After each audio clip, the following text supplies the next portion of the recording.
We are getting so close to never having to see that warning again, but for now, we should have done 40. Which would be just enough to unlock this Hikari Refrain. Emergency special screening. All of Hikari is aghast, for the unthinkable has occurred. Yes, an enemy has appeared and seized the spotlight of center stage. How can it do that? Risei's spotlight is insanely powerful. It can never be seized by anyone but Risei herself, and maybe Yu Narukami. Yes, the grand finale, except not really because we're not actually done with all 45. It is kind of annoying that, like, in order to get this, you have to do almost all of the special screenings. Like, there are 45, and you need to complete a total of 40. Thankfully, the other, like, you know, the other Sooty film screenings do count. But it almost reminds me a bit of Banjo-Kazooie, where the difference between any percent and 100% is actually quite small.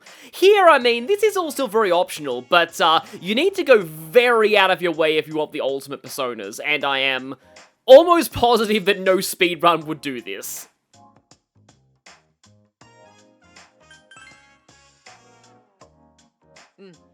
And the only speedrun of this game I can find is 10 hours and spends multiple hours grinding the FOEs in Aegis before it even finishes that dungeon, so that should really tell you something.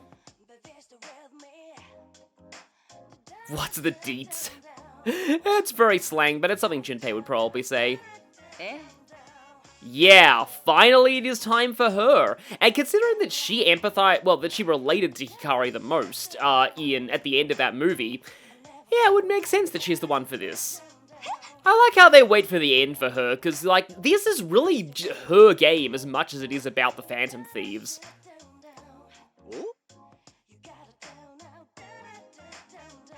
Yes, Junpei, you are in fact the biggest superstar here. I won't deny it.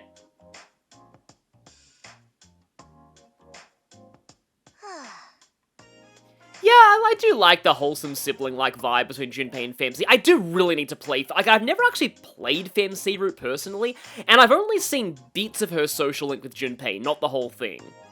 I've also not seen the whole Koromaru social link, so that'll be interesting when I get to that one day. Like, I do wonder, like, there are a lot of people who have asked if I'll play, I'm playing Q2 on the channel, what am I saying? Who have asked about whether I play P3 Portable. I don't think I want to play the whole game, since I already played all of Fess and also streamed all of Reload, but I would like to, but maybe I could just show, like the Femc exclusive content, potentially? I can get a Persona to fill out my compendium out of junk. And I can get Aramitama out of Norn.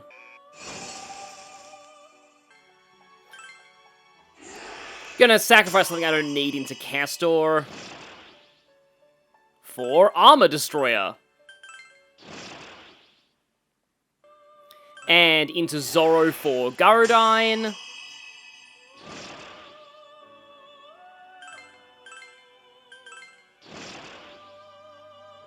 And I was going to sacrifice into Arsene, but I just realized I should probably wait for a little bit to do that. So obviously, this is just the warm-up and not the main act, as you can tell by the thumbnail in several different ways, but it's still a fight that we have to talk about. So this upcoming battle is weak to Nuclear. So because of that, I have brought back Kartakea to act as a Nuclear Link persona on Femc. I brought Makoto because she also has Nuke-Link abilities. I have Yosuke for my Kunai backup in the back row. I want to see if that makes him less vulnerable to getting killed while having that set up. And 3 people in the back row to maximize the use of that. So, here we go! Can't see the shadow yet, but it is in the 60s. We are in the mid to high 50s now, so we should be kind of fine. I feel like the idea behind hard mode's experience reduction is you are meant to be, like, a little under-leveled at all times. But I was way too level before, but thankfully I've caught up a bit. So, I'm feeling pretty confident, especially since this thing is vulnerable to all binds.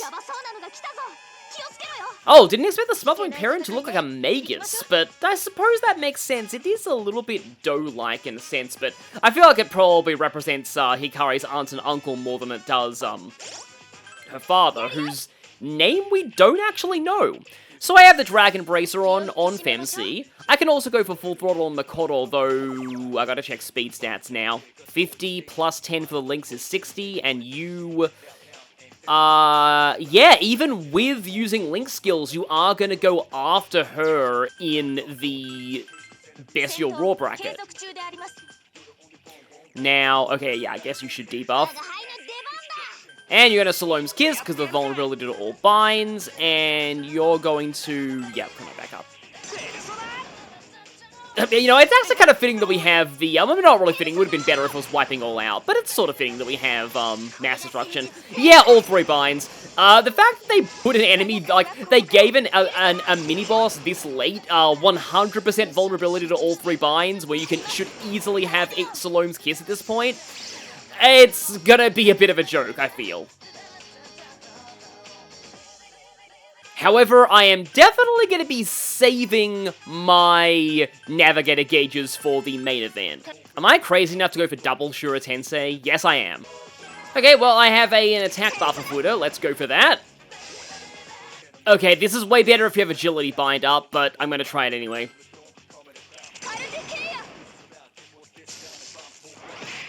So, we have the Shura Tensei boosted Link skill here, so let's see how much health it's going to lose... How much immense amounts of health it's going to lose here. Let's go for that. Yeah, no, we've definitely seen that one before. So yeah, that's the unison attack damage, and now the Link hit in on top of that, yeah. And that's going to be compounding damage thanks to... oh, nice crit there, Yosuke. Thanks to Femc's resonance ability. Only slightly compounding damage, but with Shura Tensei it definitely adds up. Oh right, I forgot you weren't agility bound anymore. Well, I still got the hit there, which means more linking. And can I back up? And I would really appreciate... I have the double attack item on Aigis, so if that triggers, that's going to get even funnier. Okay. I wasn't sure whether to use a nuclear skill or a physical skill with Aigis there. But I do get this going. No crit from that, though. Oh, unfortunately, the Link ran out. Always a baton pass, huh? Well, yeah, that ate away about 2/3 of its over 9,000 HP in a single round. So that's fun. However... yeah, Morgana's not going to be able to get the heal in before you go boom. But I guess I can try. Oh, right, I have Radine on Yosuke. So, yeah, unfortunately, Femc might be exploding here. Yep, there she goes. I could have anticipated that and aimed a revive at her slot. In fact, that's probably what I should have done, but still. Well, that was without... okay, she does admittedly have Nuclear Boost and Amp right now, but that was without any, like, Shura Tensei. Huh. Which one's this one? Oh, it's the Take Your Heart one. Take Your Heart is not even the Phantom Thieves. Okay, well, I guess it's surviving the Shura Tensei at least. Now, let's... okay, you're Medea armoring. And nobody else is attacking this turn, right? Oh, no, wait, no, I guess is doing that. Okay. Is it gonna die before... yeah, it is, okay. So, sorry, Femc, but I guess you were actually pretty high level. Level 61. I am waiting for 62 wild levels so that I can get Void Rare. But, yeah. Growth Incenses, I do worry about using them at this point, because anybody who does use them is going to get way ahead of the rest of my party. It's just a thing where the Navigators and on...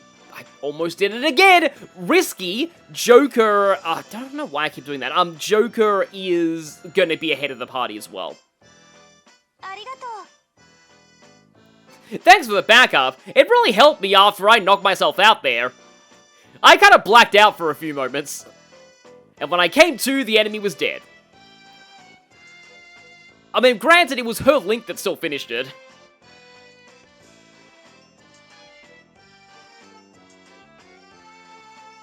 yeah, more sadness about, yeah, FemC fans never eating well. Except for in this game. So I do need to go back and check all of those treasure spots, because they always look like they were there. I don't know if they're a thing that's just for the special screening, or if they actually do have items. Oh yeah, we have certainly grown a lot, mostly in the realms of the Shura Tensei Link builds. But even, you know, Makoto with her Nuke Boost and Nuke Amp Nuclear, I mean, if I'd actually had her take the charge for the Link skills, I may have been doing more damage there. Just because, like, Boost and Amp make a huge deal for Links, I've realized. Even just having Boost makes Links do crazy damage. I also realized that Mitsuru is not a bad linker with her, weakness boost thing. We found that out when fighting the Pterodactyl FOEs in an earlier special screening. But another thing about Mitsuru is that, you can use a strength magic reverse if you really want to rack up damage with links with her. Or give her one of the better strength stats in the game. Yeah, Elizabeth's the only one we haven't fought yet. And weirdly, I'm not actually too scared about her fight. But, we'll see if I end up eating those words. Yes, now we have the power. Now it is our finest hour. Nothing on this earth can stop us now, except for Elizabeth.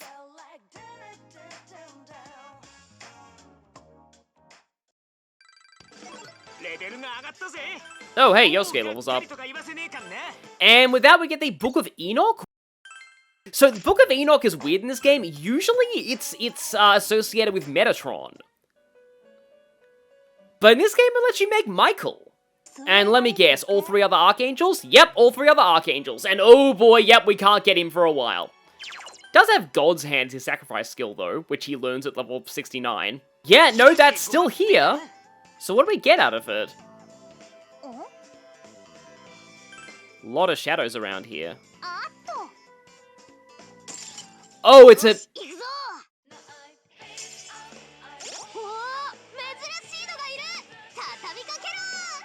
Interesting. Guaranteed encounter with the Gold King.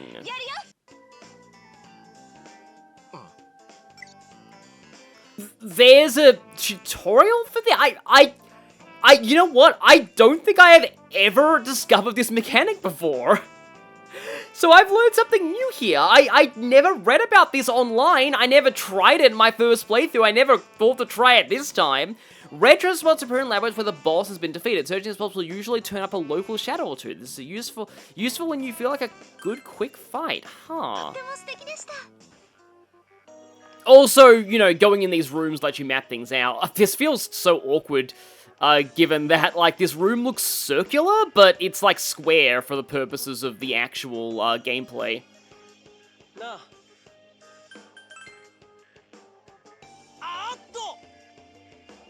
I want to see if it's always a giant shadow. Huh. Maybe it always is a giant shadow.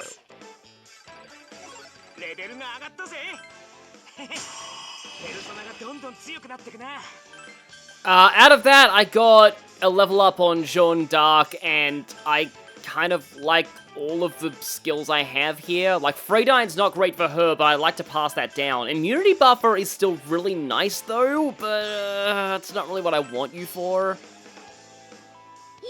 Granted, Immunity buffer combined with Dodge Arts Plus makes it pretty likely that you'll avoid damage on a turn, either by nulling an attack outright or dodging it. Huh, that's funny, this room's actually a cross shape.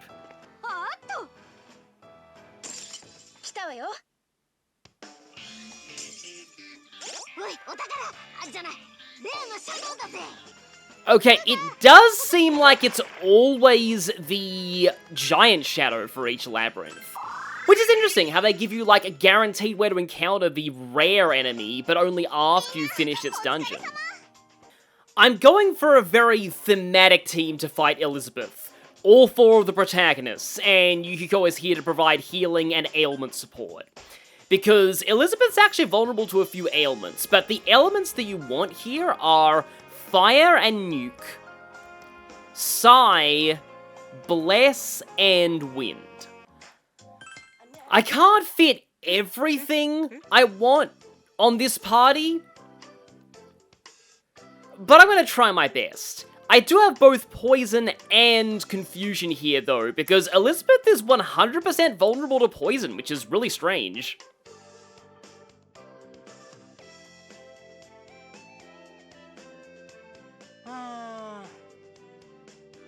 Yeah, something very crazy is gonna happen, loosely speaking. Yay!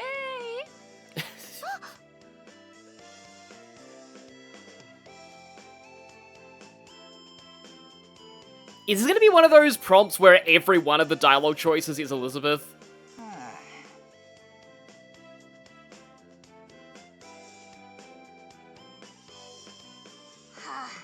Yep. Yep, it's all of them as Elizabeth. By process of elimination, we've fought all of the other attendants before. Somewhat fitting they save her for last, since she was the first ever Velvet Room Super Boss. And I still actually haven't fought her in any version of P3. I do need to make a video about that someday. I probably plan on approaching it the same way I did the Demi-Fiend video, like explaining just how she works, maybe in all versions. From what I've heard, Elizabeth in Reload works pretty similarly to how she did in the base game.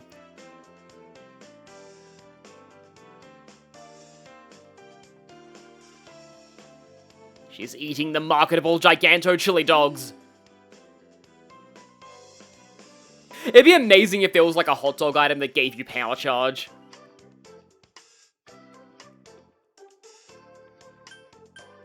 I think we're ready right now. Hi.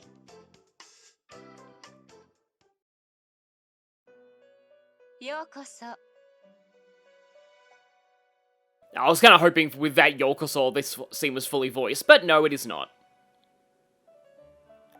Yeah, she's finally wearing her original uniform.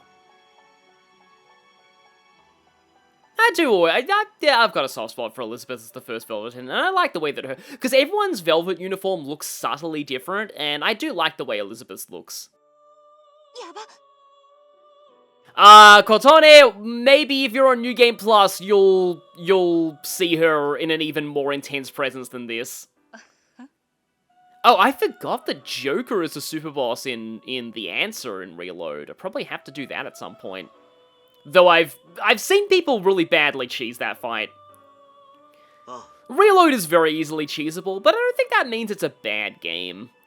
There's a lot of actually surprisingly interesting depth to the skill system in Reload, particularly some abilities like Auto Taru Cabellion, which aren't in any other game. No, don't say go easy on us, or it'll be insulting. Oh, now I'm wanting Elizabeth to be in Sonic Racing Cross Worlds. That would be hilarious.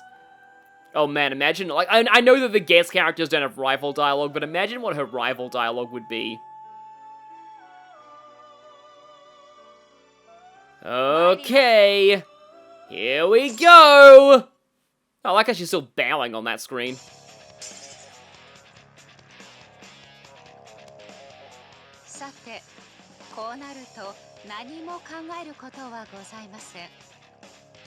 She's not even floating the way Margaret is. She just exudes this immense energy just by literally standing there menacingly. Oh yeah, and she also does her physical attacks by literally throwing the book at you.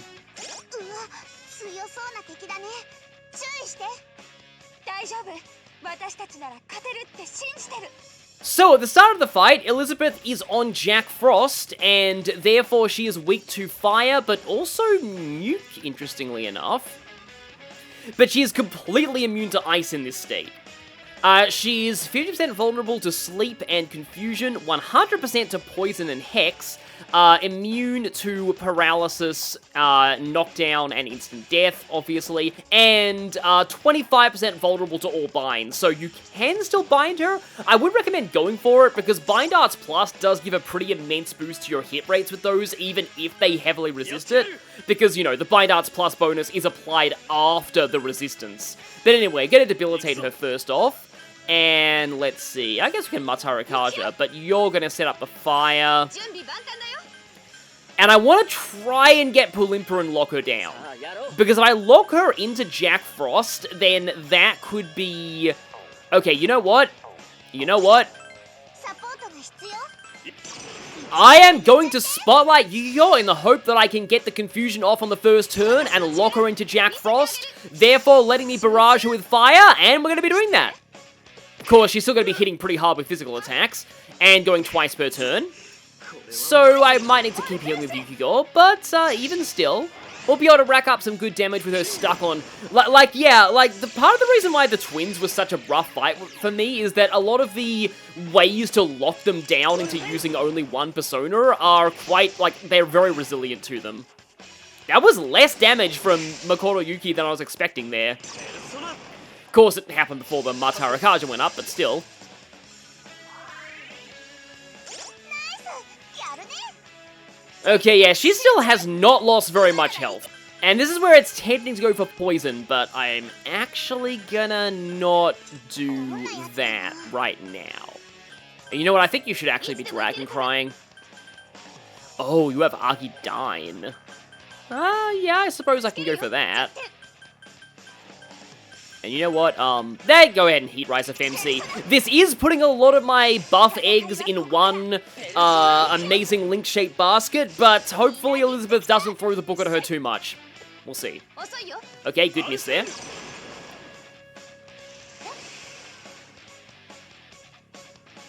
待ってこの花咲く Okay, now let's see how much this does. Okay, yeah, that's solid. Would have been even better coming from, Makoto Yuki, but he doesn't have Dyne yet. No Agility Bind. 私に任せて全て焼き尽くす Okay, got a whole bunch of buffs stacked there. Okay, I am going for a full-on offensive barrage here. We'll see how well this serves us, given that she's still able to do some decent damage with her normal physical attacks, but got that Heat Riser boosted, Dragoncry boosted Link going. Thank you for hitting yourself, because we get another Link off of that. And just going for normal attacks here, just to trigger those links. Aegon is way too expensive when I'm not, when you're not weak to it. Not really justifiable. In fact, I'm actually doing only a little less with my regular attack. Thank you! Thank you for that. I'm thanking the game for a lot of things right now. Okay, who's this? Alright, these two, yeah. That's kind of fitting for this point. And we are still linking because FMC is amazing. And now we get this, and all the hits are guaranteed to connect because you're confused. Confusion is just, the main reason Confusion is so broken in this game is it just does so many things. It lets the enemy potentially attack itself, 調子でございます私も少々盛り上がってまいりました Well, of course you are, you're confused. It shuts them off from using skills, it makes it so they can't dodge. Yeah. バトンタッチ使えば大チャンス Are you sure about that, Risei? The only person here who's... Okay, I definitely need to encore right now. The only person here who would benefit from a baton pass doesn't really have anything particularly strong against her right now. みんなの力になりたい So yeah, I do think it's kind of weird that the Elizabeth fight is vulnerable to panic when the twins fight was significantly harder for not being vulnerable to that. That one was vulnerable to all-out attacks, though, so I guess they wanted you to focus less on ailments and more on, you know, hitting their weaknesses in that fight. It's kind of how these Velvet Attendant fights are meant to go. You're supposed to... Have we seen this one before? 準備はいいはい問題ありませんレッツラゴーであります I think we may have. And still, it's cool to show.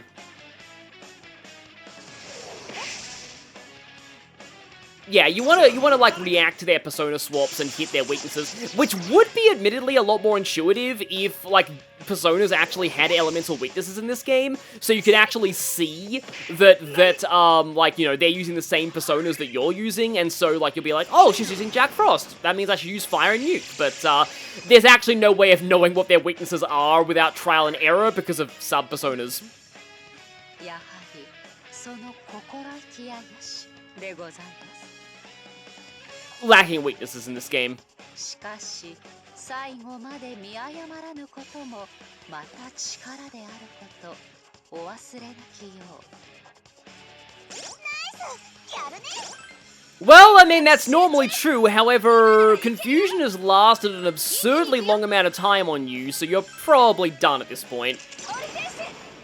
I hope this doesn't look, boring to a lot of people, the fact that I've cheated with confusion, but it was, in my mind, the most reliable strategy. I could have poisoned her, but then she would have been able to freely swap between personas, and then I might have lost. For example, I don't really have Bless on this party, so if she'd switched to... Who is it that uses Bless?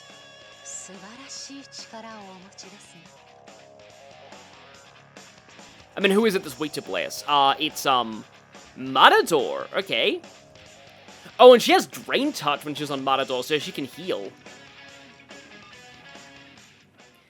And that is the last Sooty film fight over.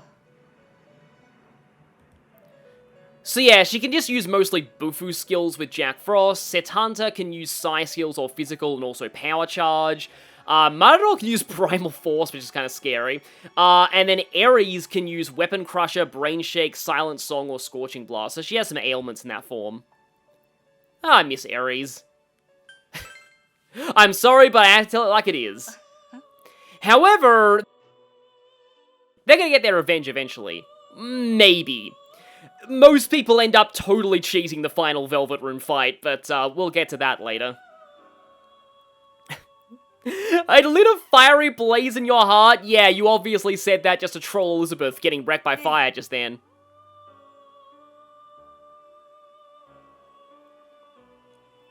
Oh, okay, I thought I was gonna say, I also wanted to see my sister getting owned. And now we should have all 4 of the Sooty films. Exclamation mark. The 4 pieces of film are shining powerfully bright together.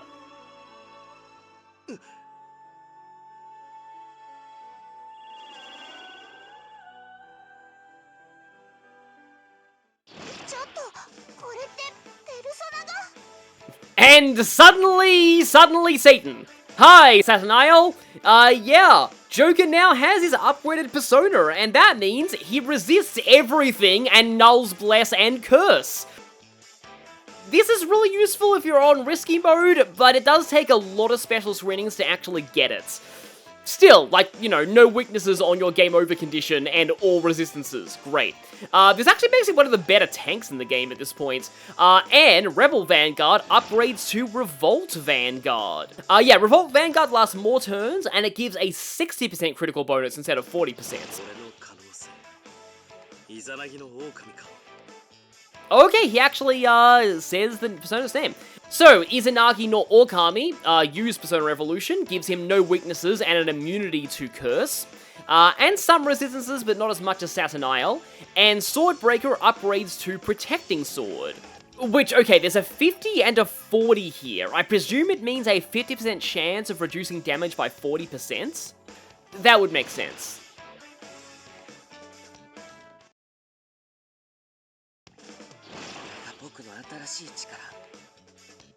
And this, right here. Remember when I said this game does something interesting with the Persona 3 protagonist's true power later? Well, instead of Messiah, the male protagonist gets Orpheus Telos. Orpheus Telos, no weaknesses, resistance to everything except Psi and Nuke, which weren't in his original game. But the real kicker is that Full Card upgrades to Judgment Card, which boosts the damage of Fire, Ice, Elec, Wind, Psi, and Nuke by 85%. And unlike Mitsuru, it doesn't have to hit a weakness to do this.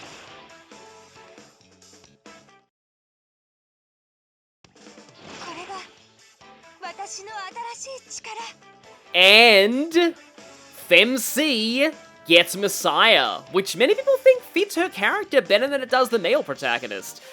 Messiah, unfortunately, does keep a weakness, so you might want to try and find some, resist curse, or null curse items.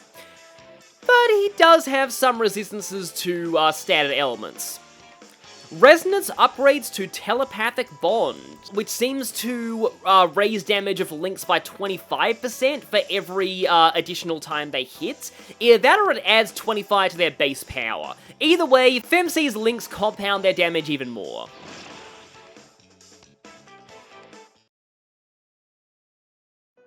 And that's all for now.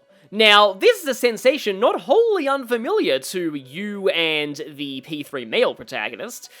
This is the second time they're going to be gaining their ultimate personas only to instantly lose them after they lose their memories. Given that the personas represent your own psyche, losing your memory would probably reset them.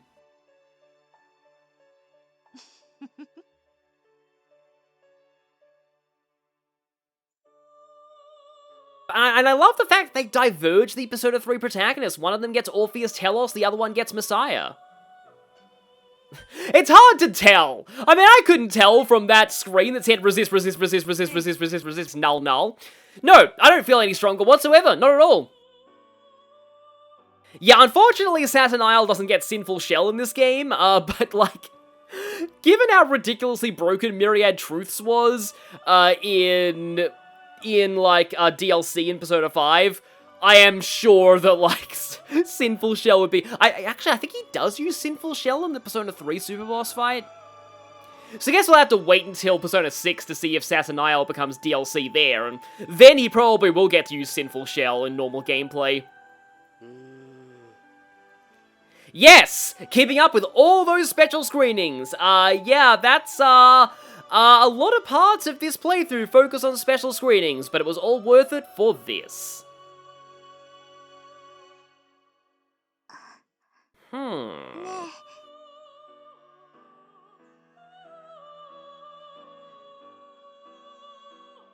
Yeah, considering that we are in the cognitive world, that would make sense. A lot of them are based on things that the party members wanted to do. And they would get unlocked when we would do a dungeon event where we'd talk about a certain topic that was related to the special screening. So yeah, all of us are subtly influencing this place. This world is a product of cognition, after all. It's kind of interesting how they didn't actually even use the term cognition until Persona 5, but it was relevant to the themes of 3 and 4 as well. If you think about something hard enough, maybe it will become a movie. I was just thinking of, like the kind of movie that I'd like to will into existence, but to be honest, I actually don't even know what it would be. Like, seriously, I don't even want a Fire Emblem movie. Or even, like, a Persona movie.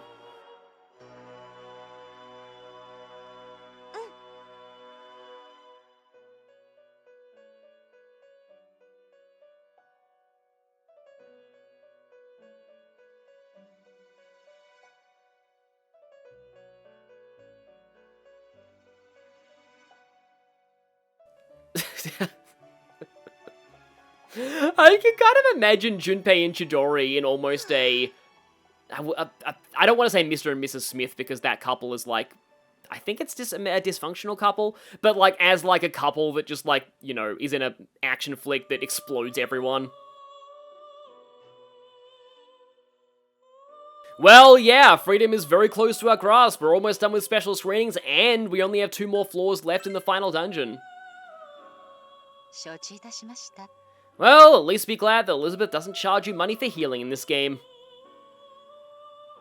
And man, it never really bothered me very much in the original queue, just because, like, you had enough money to afford her heals most of the time regardless. You know what, that's just kind of fitting. Everyone else gets a Persona upgrade, you go get to level up.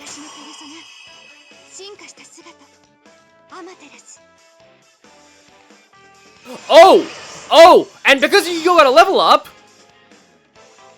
she's not left out. She gets her Persona to evolve too. So yeah, we now get Mirage Dance as her unique passive. Also, she does gain an additional resistance, but she is still weak to ice. Some party members null their original resistance when they evolve with their personas, but the Persona 4 cast doesn't. I think it's just the Persona 5 cast. Mirage Dance raises evasion by 35%. Oh, okay. We're going this with Kanji too. Oh, he knows electricity. Okay, so it's kind of arbitrary. Some of the Persona 4 casts do and some don't. So Machismo Wall has become Machismo Barrier, which, looking at the data mine numbers, It costs the same, but it reduces damage to 40% instead of 60%. And now we have another one! How many of these are we going to be getting? We're probably going to be getting quite a lot of them. I was hoping that I gradually get these over the course of the Labyrinth delve into the final dungeon, but now we have Caesar. He now nulls electricity. So, Rush Stance upgrades to...